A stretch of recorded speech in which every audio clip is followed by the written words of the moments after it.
Nenzi Grazioso, giunonica più che mai a Cantiamo Napoli da una vita, che non ci Come vediamo. stai? Bene, È ben sempre un ritrovata. piacere vederti e vedere il nostro pubblico di Cantiamo Napoli. È vero che ci osserva da lontano. A te osserva sempre, ogni giorno, ogni momento, ogni volta che pubblichi qualcosa su Facebook, il pubblico è proprio attento. E c'è qualcosa che bolle in pentola?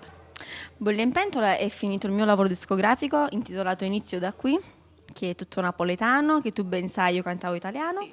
Sono solo incluse 2 canzoni italiano dance che poi tu conosci perché siamo, diciamo, ci conosciamo Da molto. Siamo entrate, come si suol dire, quasi insieme, Sì, quasi sì, insieme. quasi insieme, è vero. Ti canterò oggi 2 brani. Il primo brano è Piglio Cora, scritta da Paolo Dalterio e Vito Marotto, arrangiamenti Peppe Migliaccio. Il secondo brano è Che ne parlammo a fa, autore Domenico Pizzoni e arrangiamenti Peppe Migliaccio. Nenzi, posso farti una domanda prima di concludere l'intervista? Come mai siamo passati da uno stile nazionale, uno stile italiano, da una lingua italiana, a poi la lingua madre, quella che comunque appartiene un po' a tutti, alla lingua napoletana? Sì, la lingua madre perché il pubblico quello richiede e richiede ovviamente le storie delle vite quotidiane e a me fa piacere perché mi immedesimo anche io comunque in un certo senso in queste canzoni, quindi è anche un piacere, anche se io adoro l'italiano come il napoletano come lo spagnolo perché sono diplomata in lingue, quindi per me cantare in lingue straniere sarebbe il top, però comunque il napoletano è quello più carnale come si dice. Verace. Va bene così. Quindi da dire è accontentato il tuo pubblico e te stessa, e non dimentichiamo sempre di noi stessi perché dobbiamo prima comunque far gioire il nostro cuore e poi dare la giusta impronta al nostro pubblico che ci segue e ci ascolta ovunque. Quindi da Nenzi Grazioso è tutto, Villa Gran Bruro, cantiamo Napoli, quindi lo dobbiamo dire insieme, Sì, lo vai, ricordi? vai. Siamo quelli di Cantiamo Napoli!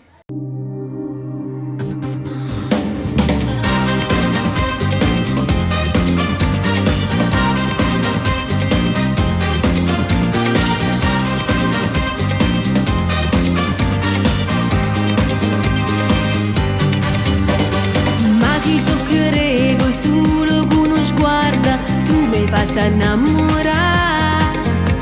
Chi li passo tu io con sapore coro non ti posso più lanciare. Se l'amore che cercavo tu non si lo suona sia felicità. Ma quando sei bella ma consuma l'occhio solamente a tu guardare. Siamo una persona mai nessuno mondo ci potesse separare. Come stelle ringo cielo non coppa sta terra insieme a me brillare. Tu solo con un sorriso fai più belle cose in tuo cuore mio. Fritta come preda tu me l'hai scarpata e mo sbatti